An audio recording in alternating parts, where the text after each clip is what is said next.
সন্তানের জন্য করে, আবার অনেকে যেমন আমার মেয়ে নীল হয়ে গেছিলো মানে হওয়ার পরে, তার জন্য তো মাসি বললো যে তাহলে নীল হয়ে গেছিলো তাহলে তুই ওই পেঁচুপাচির কাছে করেছিল, পেঁচুপাচি ঠাকুরের কাছে কর, তো ওই জন্য নীল হওয়ার জন্য পেঁচুপাচি ঠাকুরের কাছে করলাম। আর হচ্ছে যেটা আমার মেয়ে কাঁদ্য আর কানি ঠাকুরের কাছে করলাম। এবার যেটা মানসিক শোধ করলাম আমরা ডয়রা কলা আর খয়রা ইলিশ মাছ দিয়ে, সেটা কি আমরা পেঁচুপাচি ঠাকুরকে দিলাম না কানি ঠাকুরকে দিলাম? সেটা কানি ঠাকুরকে দিলাম। আর পেঁচুপাচিকে এভরিওয়ান, তোমরা সবাই কেমন আছো? আশা করি ভালো আছো, আমরাও বেশ ভালো আছি। তোমাদেরকে welcome Riya and royal lifestyle ব্লগে। গুরুজনদের আমার প্রণাম আর ছোটদের আমার ভালোবাসা দিয়ে আজকের ব্লগটা স্টার্ট করছি। আর দেখতে পাচ্ছি এখানে অনেক কিছু জিনিস আছে। মা আওয়াজ করো না, ভিডিওতে না প্রচণ্ড আওয়াজ আসে, তো এখানে অনেক কিছু জিনিস আছে। মা এখন একটা একটা করে বের করে দেখাবে। দেখাও। প্রথমে সোনা মাকে কি দেবে? শাড়ি। সোনা মায়ের জন্য এই সুন্দর শাড়িটা দেখো গাইস, দাও। এই যে সুন্দর শাড়িটা দেখতে পাচ্ছ, এটা সোনা মাকে দেবো। দেন এই একটা গামছা দেখতে পাচ্ছ, আলতা সিঁদুর, আর এই যে আলতা আর এই যে সিঁদুর, এটা হচ্ছে সোনামাকে দিয়ে পুজো দেবো। কিসের পুজো তোমরা কিছুটা টাইটেল আর থাম্বনেল থেকে বুঝে গেছো। আর মাসির বাড়িতে যেহেতু ফার্স্ট টাইম যাচ্ছি, তো মাসির জন্য নিয়ে নিয়েছে এই সুন্দর বেড কভারটা, দেখতেই পাচ্ছ। এটা মাসিমণিকে গিফট করব। আর হচ্ছে তোমার মিষ্টি মিষ্টিও নিয়ে যাবই। আরও কী কী দিয়ে আমরা পুজো দিচ্ছি সবটাই তোমরা জানতে পারবে, তার জন্য তোমাদের ধৈর্য ধরে ব্লগটা দেখতে হবে। স্কিপ করলে কিন্তু একদমই চলবে না। বম্বে, হ্যাঁ বম্বে ডাইনের হচ্ছে এই চাদরটা নিয়ে নিয়েছি, দেখতেই পাচ্ছ মাসিমণির জন্য, যেহেতু বিয়ের পরে প্রথমবার যাচ্ছি। আর আমাদের সোনামার জন্য হচ্ছে এই শাড়ি, গামছা আর আলতা সিঁদুর, তোমরা দেখতে থাকো। তো আমরা বেরিয়ে পড়েছি, টোটো করে যাচ্ছি। তো এখন যাব স্টেশনে গিয়ে একেবারে ট্রেনে উঠে তোমাদের সাথে কথা হচ্ছে। আর একটু আগে যে ক্লিপটা দেখালাম ওটা কালকের ক্লিপ ছিল। তোমরা যারা বাটুলডাঙ্গা পেঁচুপাচি কালী মায়ের মন্দিরে যাবে কলকাতা থেকে গেলে, তোমরা হাসনাবাদ লোকাল ধরে বসিরহাটে নামবে। আর যারা হাসনাবাদ থেকে আসছো তারাও বসিরহাটে নামবে, বা অন্য যেখান থেকে আসো না কেন বসিরহাটে নেমেই কিন্তু তোমাদের যেতে হবে। আর এই দেখো আমরা ট্রেনে উঠে গেছি, আর মামাম ঘুমিয়ে পড়েছিল, আর ট্রেনটা কিন্তু ফাঁকাই ছিল। আর আনারও ঘুম পাচ্ছিল, তারপরেও ঘুমিয়ে পড়েছিল। দেন তারপরে দেখতে দেখতে আমরা চলে এসেছি বসিরহাট স্টেশনে। আর আমরা কিন্তু এবার টোটো ধরবো, কারণ টোটো করেই যেতে হবে আমাদের বোটঘাটে। আর বোটঘাটে বসিরহাট স্টেশন থেকে যেতে লাগে 10 টাকা করে এক একজনের। আর আমরা যে দুর্গানগর থেকে বসিরহাট এসেছি, আমাদের 15 টাকা করে ভাড়া লেগেছে। তাহলে চলো আমার সামনের দিকে এগিয়ে গিয়ে টোটোতে উঠি, কারণ বসিরহাট স্টেশনের সামনের দিকেই কিন্তু বোটঘাট যাওয়ার টোটোগুলো দাঁড়িয়ে থাকে। হ্যালো গাইস, দেখো মামাকে হ্যালো। এই যে মা দেখো আমরা বসিরহাটে স্টেশন নেমে গেছে। এখন আমরা ওই পারে যাবো, কারণ টোটো ধরবো। এই দেখো রেল লাইন ক্রস করছে এখন। দেখো আমরা টোটোতে উঠে গেছি আর আমরা যাচ্ছি সবাই মিলে। এদিকে আমি আর মামাম বসে আছি, আর ওইদিকে মা রানা বসে আছে। তো চলো আমরা যাই। চলে এসেছি আমরা বোটঘাটে। আর নেমে কিন্তু এখান থেকে বাসও যাচ্ছে, অটোও যাচ্ছে। তো বাসটা ফাঁকা ছিল বলে উঠে গেছি, কারণ বাসটা এমনিতেও খুব তাড়াতাড়ি যায়। তারপরে আমরা দেখতে পাচ্ছ এই যে বসিরহাট পার্ক বলো বা বোটঘাট পার্ক বলো বা ইছামতি নদীর উপরে যে ব্রিজ, ওটা ক্রস করছি। আর আমরা এখন যাব ওই পারে। আর ওই পারে যাব বলতে কি, আমরা বোটঘাট থেকে যাব কাটিয়াহাটে বাসে করে। আর বাস ভাড়া এক একজনে নেবে 15 টাকা করে। তো আমি তোমাদের সব ডিটেলসেই বলছি, যাতে তোমাদের অসুবিধা না হয় যেতে, তোমরা যাতে আমার ব্লগ দেখে যেতে পারো। তো মন্দিরটা হচ্ছে প্রায় 550 বছরের পুরনো একটা মন্দির।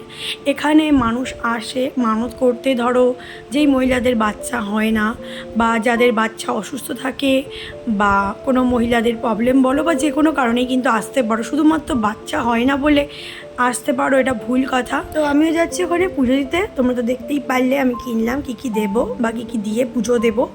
তো আমার কিসের মানসিক ছিল সেটা তোমরা জানতে পারবে, তার জন্য তোমাদের স্কিপ না করে পুরো ব্লগটা দেখতে হবে। তো আমরা নামবো কাটিয়াহাটে। তো দেখো আমরা কাটিয়াহাটে নেমে গেছি, নেমেই চলে এসেছি মিষ্টির দোকানে। যেহেতু ফুল আর ফল কিনতে হবে, আর মিষ্টিও নিতে হবে, আর শাড়ি গামছা আলতা সিঁদুর নিয়ে এসেছি বলে ওগুলো কিনতে হবে না। তো মিষ্টি নিয়ে নিচ্ছি 5 রকমের 2টো করে, মানে 10টা মিষ্টি পুজো দেওয়ার জন্য। আর ফল আর মালাও কিনেছি, বাট সেটার আর ভিডিও করা হয়নি। দেন আমরা করে নেবো একটা ভ্যান রিজার্ভ, কারণ ভ্যান রিজার্ভ করে তোমাদের যেতে হবে ওখানে। তো আমরা ভ্যান রিজার্ভ করে নিয়েছি, আর কাটিয়ার থেকে বাদিকেই ঢুকে গেছি, কারণ বাদিকেই হচ্ছে বাটুলডাঙ্গা। আর আমাদের ভ্যান রিজার্ভ করে যাওয়া আসা মিলে খরচ পড়েছিল 150 টাকা। তো এই যে বাটুলডাঙ্গা সেই পুকুরটা, যেটার মহত্ব অনেকই। আর এই পুকুরের জল দিয়ে কিন্তু শুদ্ধ হয় সবাই, মানে এই পুকুরে জল মাথায় ছিটিয়ে কিন্তু পুজোতে যায় সবাই, আমরাও তাই করব। তো চলে আসলাম আমরা এখানে আগে ডালা নিতে, কারণ এরকম একটা প্লেট বা ডালা নিয়ে নিতে হয়, কারণ সব কিছু সাজিয়ে পুজো দিতে হয়। আর আমরা যেহেতু সব কিছু নিয়ে এসেছিলাম তাই শুধুমাত্র ধূপকাঠি আর মোমবাতিটা দিয়ে ডালাটা সাজিয়েছিলাম, তোমাদের শেয়ার করছি। তার আগে এখন আমরা সবাই পুকুরে নামছি। পুকুরে নেমে আগে পাটা ভালো করে ধুয়ে নিয়ে ওই জলটা মাথায় ছিটিয়ে নেবো, তাহলে যে যেখান থেকে আসো না কেন সবাই নাকি শুদ্ধ হয়ে যায়, এটা নাকি কথা আছে। তো আমরাও তাই করলাম। দেন চলে আসলাম ডালার কাছে, মিষ্টি, শাড়ি, গামছা, আলতা, সিঁদুর, ফল, মালা, ধূপকাঠি সব কিছু সাজিয়ে নেবো, নিয়ে পুজো দিতে যাবো। তার আগে মন্দির সম্পর্কে তোমাদের কিছু জানিয়ে রাখি, যেটা আমি এখানে এসে জানলাম, কারণ এই মন্দিরে কিন্তু আমি প্রথমবার আসলাম। যেহেতু এই মন্দিরটা আমার মামার বাড়ির কাছে, কিন্তু আমি এই মন্দির সম্পর্কে কিছুই জানতাম না। এসে জেনে দেখে আমার খুবই ভালো লাগলো। তো যেটা বললাম, মানুষ কিন্তু এই মন্দিরে আসে বেশিরভাগ ক্ষেত্রেই সন্তান প্রাপ্তির আশায়। আর এই মন্দিরটা বাটুলডাঙ্গার পেচোপাচি কালী মন্দির, যাকে দেখতে কিন্তু একটু অন্যরকম, মানে কালী মায়ের রূপটা অন্যরকম, মানে ক্ষুব্ধ রূপ কালী মায়ের এটা। আর কালী মায়ের ক্ষুব্ধ রূপকেই বলা হয় পেচি, তাই জন্য এখানে পেচোপাচি বলা হয়। আর এই যে ব্রাহ্মণ দেখতে পাচ্ছ, এটা আমার মেসো। আর মেসোরা কিন্তু মেসো বা মেসোর ভাই দাদা সবাই মিলেই কিন্তু এখানে 550 বছর ধরে রাজত্ব করছে। মানে ওরা বা ওদের বংশ পরম্পরায় সবাই কিন্তু পুরোহিত, আমরাও ব্রাহ্মণ, কিন্তু এখানে শুধুমাত্র ওদের বংশ বা বংশ পরম্পরায় যারা যারা আছে তারাই পুজো করে থাকে। তো আমরাও চলে এসেছি। আর নিজেদেরই লোক যেহেতু, সেহেতু আমার জানতে বা এই সম্পর্কে বুঝতে অতটা অসুবিধা হয়নি, ভালো করে বুঝিয়ে বলেছে। শনি মঙ্গলবার করেই একমাত্র পুজো হয় বা মায়ের দর্শন পাওয়া যায়। আর এই যে মেসোকে দেখালাম, মেসোর ছেলে ভাই, মানে আমার মাসি আর মেসোর ছেলে আমার ভাই। তোমরা তো এখানে আসলে ওকে দেখতেই পারবে। তো দেখতেই পাচ্ছ ওকে সবাই ছেঁকে ধরেছে, কারণ ও এখানে বাচ্চাদের ওজন মাপা বলো, বা এই যে দেখো মায়ের রূপটা আমি বলছি তোমাদের এক এক করে, বা মাদুলি দেওয়া বলে সব দিচ্ছিল। তো মায়ের রূপটা খুবই ভয়ঙ্কর, মানে মায়ের ক্ষুব্ধ রূপ, বুঝতেই পারছো, মানে দুর্গা মায়ের যে ক্ষুব্ধ রূপ সেটাকেই তো বলা হয় কালী মা, তো মানে পেচি মা। আর এই যে কান্নি ঠাকুর আমার মেয়েকে কাঁদা সারাক্ষণ, রাত্রিবেলা ঘুমাতে দেয় না।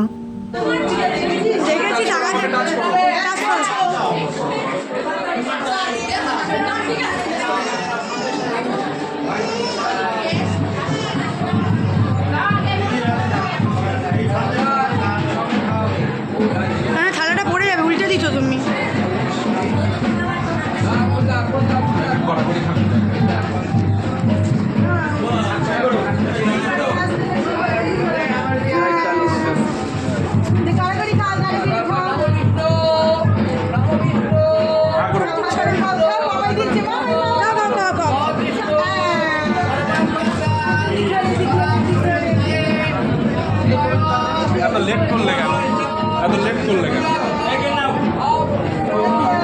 দেখতেই পারলে মামাকে গড়াগড়ি খাওয়ালো।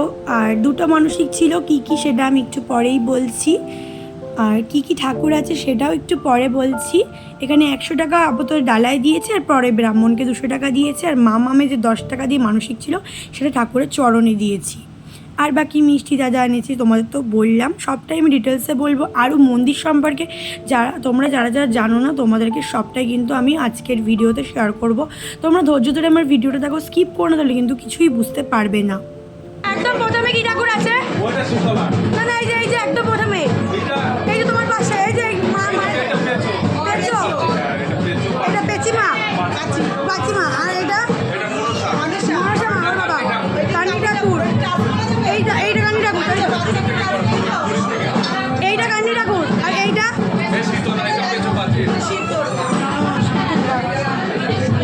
কান্নি ঠাকুর। আমার মেয়ে কাঁদে, হ্যাঁ তুমি কিন্তু কাঁদাবে না।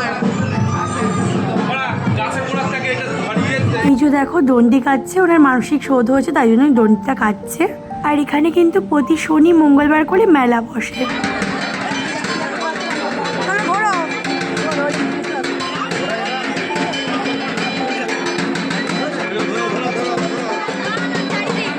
তুমি দাঁড়াও মা, তুমি দাঁড়াও। আর বাটুলডাঙ্গার মাঠ এটি নাকি কপালে ঠেকালে বা গলায় লাগালে বা খেলে নাকি খুবই উপকার হয়। তো আমিও কিছুটা নিয়ে এসেছি মামামের জন্য। আর তোমরা কিন্তু বাটুলডাঙ্গা গেলে অবশ্যই বাটুলডাঙ্গার মাটি আনতে ভুলো না।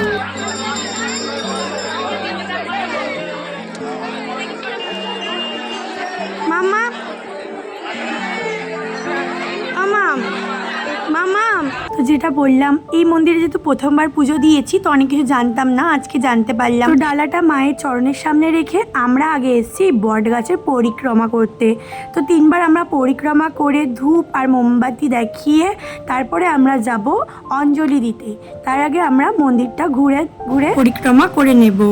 আর মামামের 2টো মানসিক ছিল, একটা হচ্ছে কালী ঠাকুরের কাছে আর একটা হচ্ছে পেচোপাটি ঠাকুরের কাছে।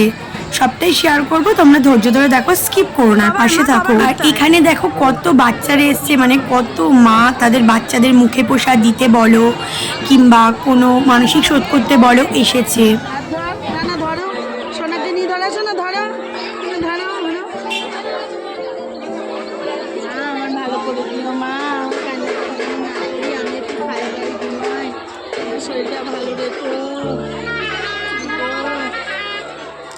আমার মেয়ে না খুব কাঁদতো, মানে ও যখন হয়েছে তারপর থেকে। তো মাসিমণি বললো তুই বাটুলডাঙ্গায় মানসিক কর, এই যে বট গাছ এর সম্পর্কেও তোমাদের বলবো। প্রায় 550 বছর আগের পুরানো এই বট গাছটা। আমার মেয়ে হওয়ার পর থেকে না নীল মতো হয়ে গিয়েছিল আর খুব কান্নাকাটিও করতো। তার জন্য মাসি বললো তুই পেচোপাচি ঠাকুর আর কানী ঠাকুরের কাছে মানত কর, যদি ঠিক হয়ে যায় তো ডয়রা কলা আর খয়রা ইলিশ মাছ দিয়ে পুজো দিবি, আর একটা পয়সা একটু মাটি থাকিয়ে, মানে তুলসী গাছের মাটি, কারণ সেই সময় তো বাটুলডাঙ্গার মাটি আমাদের কাছে ছিল না। তো সেই সময় 10 টাকাটা কয়েন আমি সোনার মাথায় ঠেকিয়ে রেখে দিয়েছিলাম, আর ওই তুলসী গাছের মাটি প্রতিদিন মাথায় ওকে ঠেকাতাম। তারপরেও কিছুদিন পরে কান্না বন্ধ হয়ে যায়, তো সেই মানসিকটা আমার শোধ করা হয়নি। তাই এতদিন পরে, মানে আসবো করে প্রায় 1 বছর হয়ে গেছে, সোনার 1 বছরের জন্মদিনও চলে গেছে। তো এসে এবার পুজোতে এসেছি, দেখো অঞ্জলি দিচ্ছি। তো যেহেতু আমরা ওই ডয়রা করা আর খয়রা ইলিশ মাছ পাইনি, তাই 100 টাকা ধরে দিয়েছি, ব্রাহ্মণ পুজো দিয়ে দেবে। আর যে 10 টাকার গয়লা সোনার মাথায় টাকিয়ে রেখেছিলাম ওটাও দিয়ে দিয়েছি মায়ের চরণে। তো এখন আমরা অঞ্জলি দিয়ে মায়ের থানে এই দেখো জবা ফুলগুলো অর্পণ করে দিয়েছি। এবার আমরা যাব বাইরের দিকে। আর বট গাছে যে তোমরা ঢিলগুলো বাঁধা দেখলে, ওগুলো কিন্তু অনেকে মানসিক করে যায়, শোধ মানে মানসিক যখন শোধ হয়ে যায় তখন ওটা খুলে দেয়। আর এখানে দেখো ভাই সবাইকে মাদুলি দিচ্ছে। তারপরে অনেকে কি করে বাচ্চার ওজন দেয়, মানে এরকম মানত করে যে বাচ্চার ওজনে কিছু দেবে, তো সেটাও এখানে হচ্ছিল। তারপরে মামামকে বললাম একটু ঝাড়িয়ে দিতে, কারণ ও তো এখনও কাঁদে, ঠিক মতো খায় দায় না, ঘুমায় না, ওর এটাই প্রবলেম হচ্ছে, রোগা ও। আমাদের পুজো দেওয়া কমপ্লিট, এবার আমরা যাবো বাইরের দিকে। আর প্রচণ্ড গরম পড়েছিল সেই দিন। পুজো দেওয়া হয়ে গেল, খুব ভালো লাগলো। আর প্রচন্ড গরম, আর প্রচুর গরম, প্রচুর বাচ্চার অন্নপ্রাশন হচ্ছে। তারপরে মামামকে রান্নাবাড়ির খেলনাটা কিনে দিল। তো আরও কিছু মন্দির সম্পর্কে তোমাদের ইনফরমেশন দেবো। অনেকে কিন্তু এখানে চুলও অর্পণ করে, মানে 18 মাসের যে চুলটা এখানে বটগাছের তলায় রেখে যায়। তো আরও অনেক কিছু বলবো যেটা তোমরা অনেকেই জানো না। সেটা হচ্ছে যেটা বললাম, এখানে সন্তান প্রাপ্তির আশায় যেমন আসে, তেমনও কিন্তু অন্তঃসত্ত্বা নারীরা তার গর্ভাবস্থাকে নিরাপদে কাটানোর জন্য বা রাখার জন্য বা সুস্বাস্থ্য কামনার জন্য কিন্তু আসে। আবার অনেকে কিন্তু বাচ্চা হওয়া থেকে শুরু করে মুখে প্রসাদ এর মানতও করে যায় যে এখানে দেবে। তো এখানে অনেক কারণেই আসতে পারে। দেখতে পেলে মেশোকে টাটা করলাম, মেশো বললো যা মাসির বাড়ি তাড়াতাড়ি। তো আমরা যে ভ্যানে এসেছিলাম সেই ভ্যানালাটাকে বললাম চলো তাহলে তোমাকে রিজার্ভ করে নিই। আর এদিকে মামামের লাগছিলো প্রচণ্ড গরম, কারণ গরম ছিল। আর মাঝে কিন্তু রানার একটা বন্ধুর সাথে দেখা হয়ে গেছিলো যে আমাদের দুর্গানগর থেকে এসেছিলো। এখানে কিন্তু অনেক দূর দূরান্ত থেকে লোক আসে। এবার চলো তোমাদের আরও কিছু প্রাচীন ঘটনা বলিনি। আর এই জায়গাটা ছিল হচ্ছে মেন টাকি বাবুদের জঙ্গল। এই জঙ্গলে ডাকাতরা ডাকাতি করতে যাওয়ার আগে মাকে পুজো করে যেত। আর বাকিটা কিন্তু মেশোর মুখ থেকেই শুনবে, মেশো এক্ষুনি বলবে। আমরা কিন্তু ভ্যানে করে এখন চলে যাচ্ছি মেশো মাসির বাড়িতে। আর মেশো মাসির বাড়ির ব্লগটা তোমরা কালকে দেখতে পারবে, মানে নেক্সট ব্লগে। আর বাকিটা তোমরা মেশোর মুখ থেকে শুনে নাও, স্কিপ না করে শোনো, আশা করি তোমাদের ভালো লাগবে। এই যে বাটুলডাঙ্গার মন্দির, এইটার কি হিস্ট্রি আছে? হ্যাঁ, ইতিহাসটা কি একটু বলো। জঙ্গলমহল ছিল, জঙ্গলমহল। আচ্ছা, ওখানে জীবজন্তু জানোয়ার সব আসে। হ্যাঁ, বাগান তো দেখলাম বাগান। অনেক। হ্যাঁ, এই আগে রাজাদের ওই সব এলাকা তাদের ছিল। আচ্ছা, বুঝেছো? এইবার ওই বাগানের মধ্যে ওই আগেকার ডাকাতিরা হ্যাঁ ওই ইয়ে করতো, ওই ডাকাত করতে যেত আর ওখানে ডাকাতি করতে হতো। হ্যাঁ ওখানে ঠাকুরের একটা ওই যে কালীর একটা মূর্তি করে ওরা পুজো করতো, পুজো করি তারপরে তাকে সাধনা ভজনা করি ওরা বেরিয়ে যেত। আচ্ছা এইবার বেরোতে বেরোতে ওই ওইখানে ওই ডাকাতিরা একটা ইয়ে পায়, আদেশ পায় যে এখানে একজন পুরোহিত ব্রাহ্মণ করবে। হুম কি বলেছি বুঝতে পারছো তো? এইবার পুরোহিত ব্রাহ্মণ কোথায় পাবে? এই আমাদের বংশ করা হচ্ছে ওই যে রাজাদের হ্যাঁ হচ্ছে, আমরা হচ্ছে ওদের ব্রাহ্মণ। আচ্ছা এইবার ওই রাজাদের কাছে যায়, যে ওরা আবার ইয়ে করে বলে যে আমাদের এরকম পুরোহিত আছে তাই তো? পুরোহিত আছে, হ্যাঁ তার সাথে আমরা যোগাযোগ করে দিচ্ছি আমাদের পূর্বপুরুষের আচ্ছা। যা যা ইয়ে। মানে আপনার বাবা পুজো করেছে আমি দেখেছি। হ্যাঁ আর আর তার তার দাদু আগে অনেক মোটামুটি কত বছর? এই আমাদের এই 7 পুরুষ ওখানে চলে যাচ্ছে। আচ্ছা 7 পুরুষ ধরে রয়েছে, বাবা।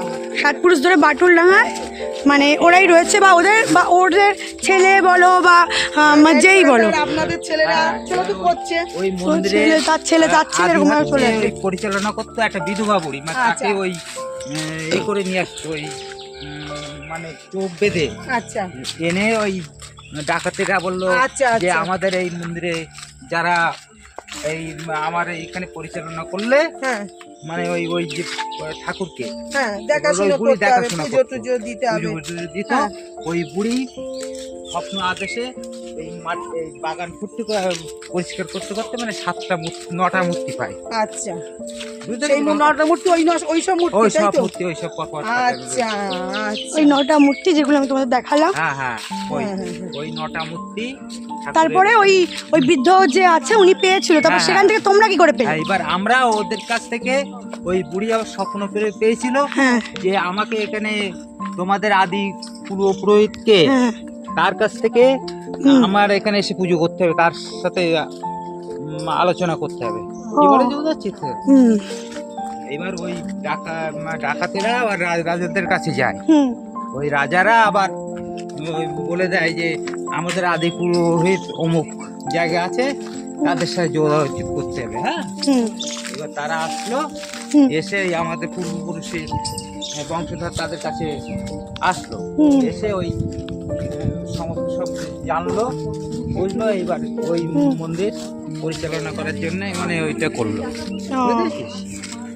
এইবার এখানে ওই যতগুলো ঠাকুর আছে হ্যাঁ ওদের সেবা শুশ্রূষা করার জন্য হ্যাঁ আমাদের একজন পুরোহিত প্রয়োজন। হুম এই আমাদের বংশ করাতে পুরোহিত দিয়ে হুম। এখানে এইটা পরিচালনা করে, এবং ওই পুরোহিত যখন আদেশ পায় হ্যাঁ যে আমি এখানে সারা জীবন আবির্ভাব থাকবো, যাদের সন্তানাদি হচ্ছে না হ্যাঁ তারা যেন আমার এখানে এসে এই ঠাকুরের এই মাটি এসে দর্শন করে। হ্যাঁ মাটি- এবার শুধু অনেকে তো সন্তানের জন্য করে, এবার অনেকে যেমন আমার মেয়ে নীল হয়ে গেছিলো মানে হওয়ার পরে, তার জন্য তো মাসি বললো যে তাহলে নীল হয়ে গেছিলো তাহলে তুই ওই পেচপাচির কাছে করেছিল, হ্যাঁ, পেচপাচি ঠাকুরের কাছে কর, তো ওই জন্য নীল হওয়ার জন্য পেচপাচি ঠাকুরের কাছে করলাম। হ্যাঁ। আর হচ্ছে যেটা আমার মেয়ে কাঁদ্য আর কানি ঠাকুরের কাছে করলাম। করলাম। এবার যেটা মানসিক শোধ করলাম আমরা ডয়রা কলা আর খয়রা ইলিশ মাছ দিয়ে, হ্যাঁ। সেটা কি আমরা পেচপাচি ঠাকুরকে দিলাম না কানি ঠাকুরকে দিলাম?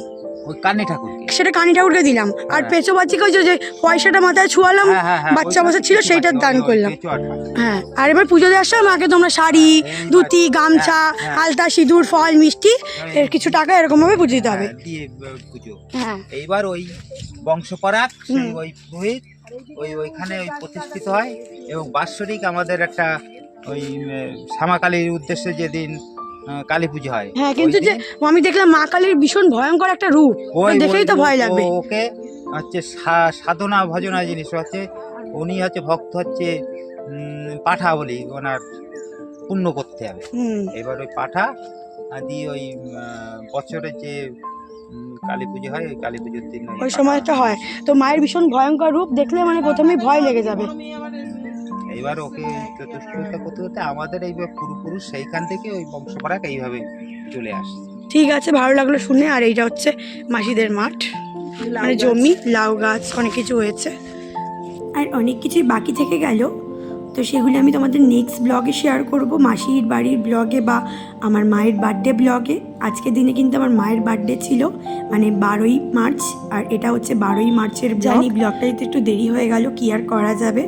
আশা করি আজকের ব্লগটা ভালো লেগেছে, আর অনেক কথা বলা হয়নি, নেক্সট ব্লগে বলে নেব। আর তোমরা যেরকমভাবে সাপোর্ট করছো করো, ইউটিউব থেকে যারা দেখছো সাবস্ক্রাইব করো, ফেসবুক থেকে যারা দেখছো ফলো করো, আর ইনস্টাগ্রাম আইডিকে ফলো করতে ভুলো না, তাহলে অনেক সুন্দর সুন্দর রিলস দেখতে পারবে। আর দেখতেই পারলে মামকে শুইয়ে মানসিক শোধ করলাম। শাড়ি, গামছা, আলতা, সিঁদুর না দিয়েও তোমরা পুজো দিতে পারো, আমাদের মনে হলো দিলাম, দিয়ে বেশ ভালো লাগলো।